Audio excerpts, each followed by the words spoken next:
അങ്ങനെ വരുമ്പോഴെല്ലാം ഞാൻ അവിടെ കണ്ണു തുറന്ന് കിടപ്പുണ്ട്. ആമേൻ, സ്തോത്രം. അവസാനം അവര് എൻ്റെ വീട്ടിൽ ചുറ്റി നിന്ന് കൈകോർത്ത് നിന്ന് പിടിച്ച് പ്രാർത്ഥിച്ചു. എന്നിട്ട് അവര് പറഞ്ഞത് ഇങ്ങനെയാണ്: കർത്താവേ, ഈ മനുഷ്യന് ദൈവം കൊടുത്ത ആയുസ് എത്രയെന്ന് അറിയത്തില്ല, എന്നാൽ ഈ ആയുസ് വരെ ജീവിക്കട്ടെ എന്ന് പറഞ്ഞവർ എന്തെല്ലാം പറഞ്ഞ് പ്രാർത്ഥിക്കുന്നത് എനിക്ക് കേൾക്കാം, പക്ഷെ എനിക്കൊന്നും മനസ്സിലാകുന്നില്ല. ആമേൻ, സ്തോത്രം. എനിക്ക് അവരോടൊന്നും പറയാൻ പറ്റുന്നില്ല, കാരണം ഈ വായിലെ പൊള്ളിയിരിക്കുന്നത് കൊണ്ട് എന്ത് പറയണമെന്ന് പോലും അറിയത്തില്ല. ആമേൻ. അവരെല്ലാം പ്രാർത്ഥിച്ച് ആമേൻ പറഞ്ഞിട്ട് അമ്മച്ചി എൻ്റെ അമ്മ അവരോട് പറഞ്ഞു, അമ്മച്ചി ഞങ്ങൾ പോവുകയാണ്, പോയാലും ഞങ്ങൾ ദൈവത്തിന് വേണ്ടി പ്രാർത്ഥിക്കാം. ദൈവം ഒരു ആയുസ് കൊടുത്തിട്ടുണ്ടെങ്കിൽ തീർച്ചയായിട്ടും ജീവിക്കും, പിന്നീട് ഞങ്ങൾ വന്ന് കണ്ടോളാം എന്ന് പറഞ്ഞ് അവർ പോകാനിടയായി. ദൈവത്തിന് സ്തോത്രം. അല്പം കഴിഞ്ഞപ്പോൾ ആമേൻ ഞാൻ കണ്ണ് തുറന്നു. ഹല്ലേലൂയ.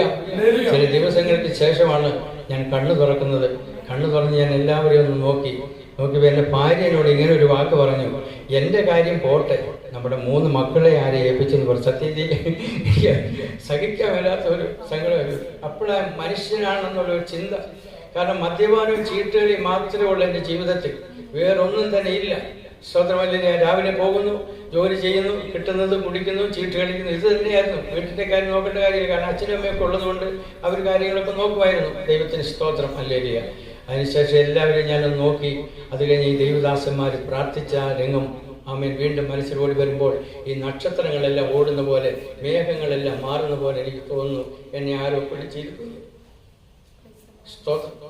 ഞാൻ തന്നെ എന്നെ കയ്യെ കിടന്നെല്ലാം വലിച്ചു പറിച്ചെല്ലാം ഞാൻ കളഞ്ഞു കഴിയുമ്പോഴത്തേക്ക് എൻ്റെ 3ാമത്തെ സുര വിളിച്ചെന്ന് വെച്ച് ഡോക്ടറുടെ പറഞ്ഞു, സിസ്റ്ററുടെ പറഞ്ഞു, സിസ്റ്ററെ ചേട്ടച്ചേരെ കയ്യെ കിടന്നെല്ലാം വലിച്ചു പറിച്ച് കളഞ്ഞു, അതുകൊണ്ട് വന്ന് നോക്കാൻ പറഞ്ഞു. നോക്കാനൊന്നുമില്ല. ഡോക്ടർ ഞങ്ങളോട് ചില കാര്യങ്ങൾ പറഞ്ഞിട്ട് പോയി. ഞങ്ങൾ ആ കാര്യം ക്രമപ്പെടുത്തിക്കൊണ്ടിരിക്കുകയാണ്, അതുകൊണ്ട് പോയിക്കൊള്ളാൻ പറഞ്ഞു. സ്തോത്രം. അത് കഴിഞ്ഞ് ഞാൻ പതുക്കെ എണ്ണിട്ടിരിക്കണമെന്ന് പറഞ്ഞു എൻ്റെ അനിയന്മാരോട്. അപ്പം അമ്മമാരെന്നെ പിടിച്ചൊന്ന് ഇരുത്തി. അപ്പോൾ എനിക്ക് നടക്കണമെന്ന് പറഞ്ഞു. എന്നെ താങ്ങി കുറച്ച് നേരത്തെ ഞാൻ പറഞ്ഞു കൊണ്ടുവന്ന് ഇരുത്താൻ പറഞ്ഞു. ഏതായാലും കൊണ്ടുവന്ന് ഇരുത്തി. കുറച്ച് കഴിയുമ്പോൾ എൻ്റെ അമ്മയോട് പറഞ്ഞു, അമ്മയെ എൻ്റെ ശരീരം എല്ലാം ഭയങ്കര നാറ്റം പോലെ തോന്നുന്നു, ഒന്ന് തുടയ്ക്കാൻ പറഞ്ഞു എൻ്റെ ശരീരം. 19 ദിവസമായില്ലേ, ഈ പോയിസനും ഈ ഇതെല്ലാം കൂടെ ആയപ്പോഴത്തേക്ക് വിയർപ്പൊക്കെ ആയപ്പോൾ നാറ്റം കൊണ്ട് നിൽക്കത്തില്ല. അവസാനം അവരെല്ലാം തുടച്ച് ഒരു കയ്യിലൊക്കെ തന്നു കൊടുത്ത് ഞാനങ്ങനെ ഇരിക്കുകയാണ്. കുറച്ച് കഴിയുമ്പോൾ എൻ്റെ അനിയനോട് പറഞ്ഞിടേ, എനിക്ക് പിന്നെ മസാല ദോശ വേണം, എനിക്ക് ഉഴുന്നുവട വേണം, എനിക്ക് ചായ വേണം, അതൊക്കെ പറഞ്ഞ് തീരുന്നതിന് മുമ്പ് എല്ലാം കൊണ്ടുവരും. എന്നാന്നറിയാമോ, എൻ്റെ അവസാന ആഗ്രഹമല്ലേ ആമേൻ ചെയ്ത് കൊടുക്കണ്ടേ എന്ന്. പക്ഷെ കൊണ്ടുവന്ന് നോക്കാനേ എനിക്ക് പറ്റത്തുള്ളൂ, കഴിക്കാൻ പറ്റത്തില്ല.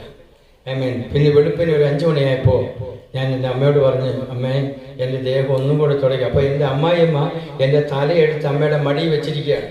എന്തിനാ? എൻ്റെ മരണം കാണാനായിട്ട്. എന്നിട്ട് എൻ്റെ അമ്മ എന്നോട് അമ്മായിയമ്മ ചോദിക്കും, മക്കൾ എന്തിനാ നീ ഈ പണി ചെയ്ത്? നീ എന്തിനാ? നീ എന്നെ കുടിച്ചിട്ടുണ്ടല്ലേ നീ പണി ചെയ്ത്? എൻ്റെ അമ്മായിയമ്മ അങ്ങനെ പ്രൈസലോ. വെളുപ്പിന് ഞാൻ പറഞ്ഞപ്പോൾ അമ്മ പറഞ്ഞ്, മക്കളെ തണുപ്പല്ലേ ചോദിച്ച്. സാരമില്ല അമ്മയെ തുടയ്ക്കാൻ പറഞ്ഞു. അമ്മ വീണ്ടും തുടച്ച്. ഞാൻ പറഞ്ഞു, എനിക്ക് കയ്യിലും ഷർട്ടും തരാൻ പറഞ്ഞു. തന്നു. ഒരു തോർത്തൊക്കെ തോളയിലിട്ട്.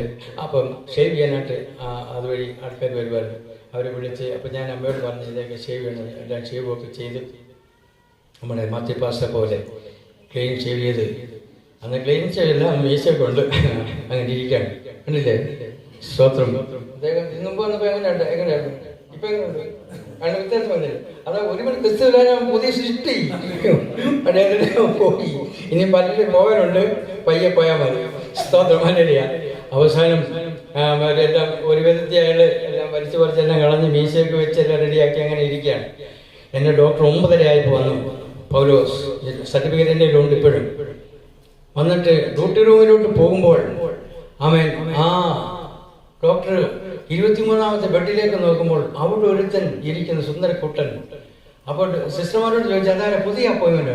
ഇല്ല സാറേ, നമ്മുടെ ശശി എന്ന് പറഞ്ഞാൽ ശശി എന്ന് പറഞ്ഞ പുള്ളി ബാഗ് പോലും അവിടെ വെക്കാതെ ഓടി എൻ്റെ അടുക്കലേക്ക് വന്നു. എല്ലാം ഒന്ന് നോക്കി. അപ്പോഴത്തെ എൻ്റെ കൈ എല്ലാം പിടിച്ചെല്ലാം നോക്കി, എല്ലാം വെച്ച് നോക്കി, എല്ലാം നോർമലായിട്ടിരിക്കുന്നു. എന്ത് പറ്റിയെന്ന് ആർക്കും അറിയത്തില്ല. പിന്നെ ഡോക്ടറെ എൻ്റെ അമ്മയോടൊക്കെ ചോദിച്ചു, എന്നെ പറ്റി, ശശിക്ക് എന്ത് പറ്റിയെന്ന് ചോദിച്ചു. സാറ് ഇന്നലെ ഒരു കാര്യം പറഞ്ഞു പോയില്ലേ, ഇനി അവനെ രക്ഷപ്പെടുത്താൻ ദൈവത്തെ. അതെ. എന്ത് സംഭവിച്ചു? ഇവിടെ കുറച്ച് പാസ്റ്റർമാർ വന്നു, പ്രാർത്ഥിച്ച് അതിനുശേഷമാണ് അവനിങ്ങനെ ഈ മാറ്റം വന്നതെന്ന് പറഞ്ഞു. ഓ ഗുഡ്, ശരി. അപ്പം ഇനി ഏത് പാസ്റ്റർമാർ വന്നാലും ശശിക്ക് വേണ്ടി പ്രാർത്ഥിച്ചോട്ടെ എന്നിങ്ങനെ പറയുവാനിടയായി. അവസാനം എല്ലാം പ്രാർത്ഥിച്ചതിനും കഴിഞ്ഞപ്പോൾ അവൻ ഡോക്ടർ ഒരു ദിവസം എനിക്ക് 8 ട്രിപ്പാണ് ഒരു ദിവസം. 18 ഇഞ്ചക്ഷൻ എല്ലാം കുറച്ചു. Amen hallelujah.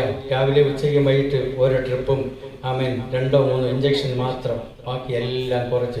പിറ്റേ ദിവസം ഡോക്ടർ വരുമ്പോൾ അതിനേക്കാൾ ഒന്നും കൂടെ ശ്രേഷ്ഠമായിട്ടിരിക്കുന്നു. ദൈവത്തിന് സ്തോത്രം ഹല്ലേലൂയ. അപ്പോൾ ഞാൻ ഡോക്ടറോട് പറഞ്ഞു, സാറേ എനിക്ക് ഇച്ചിരി കഞ്ഞി കുടിക്കണമെന്ന് പറഞ്ഞു. അതുകൊണ്ട് എൻ്റെ അച്ഛനോട് വിളിച്ചു, രാഘവ ഈ ഹോട്ടലിൽ നിന്ന് ഒരു സാധനം മേടിച്ച് കൊടുക്കരുത്, വീട്ടിൽ നിന്ന് പൊടിയരി കഞ്ഞി വെച്ച് നല്ല വേവിച്ച് കൊണ്ടുവന്ന് കൊടുക്കണം, അധികം ഉപ്പും വേണ്ട അധികം എരിവും വേണ്ട എന്നെല്ലാം പറഞ്ഞു. പിറ്റേ ദിവസം ഡോക്ടർ വരും പറഞ്ഞു, സാറേ എനിക്ക് പോകണമെന്ന് പറഞ്ഞു. അയ്യോ അങ്ങനെ പറയല്ലേ, കുറച്ച് ദിവസം കഴിയട്ടെ എന്ന് പറഞ്ഞു. ഇല്ല എനിക്ക് പോകണം, എനിക്കൊരു കുഴപ്പമില്ല സാറേ എന്ന് പറഞ്ഞു. അപ്പോൾ പുള്ളി പറഞ്ഞു, ഒരു മരുന്ന് എഴുത്തണമെന്ന് പറഞ്ഞിട്ട് 12 വർഷം ഈ മരുന്ന് കഴിക്കണം. കാരണം അവന് വയറ്റുവേദന ഒരിക്കലും മാറത്തില്ല. കാരണം അവന് കുടൽ ഉള്ളിത്തൊലി പോലെ ആയിപ്പോയിട്ടുണ്ട്. 12 വർഷം തുടർച്ചയായിട്ട് ഈ മരുന്ന് കഴിക്കണം, കഴിച്ചാലും വയറ്റുവേദന മാറത്തില്ലെന്ന് പറഞ്ഞു. പിന്നെ ഏതെങ്കിലും ഒരു അംഗവൈകല്യം ഉണ്ടാകാം, ഒന്ന് കണ്ണിന് കാഴ്ച കുറയാം, ഏതെങ്കിലും ഒരു അംഗവൈകല്യം ഉണ്ടാകാം എന്നിങ്ങനെയൊക്കെ പറഞ്ഞു. കർത്താവിൻ്റെ കരവിൽ ഒരു അംഗവൈകല്യം വന്നിട്ടില്ല.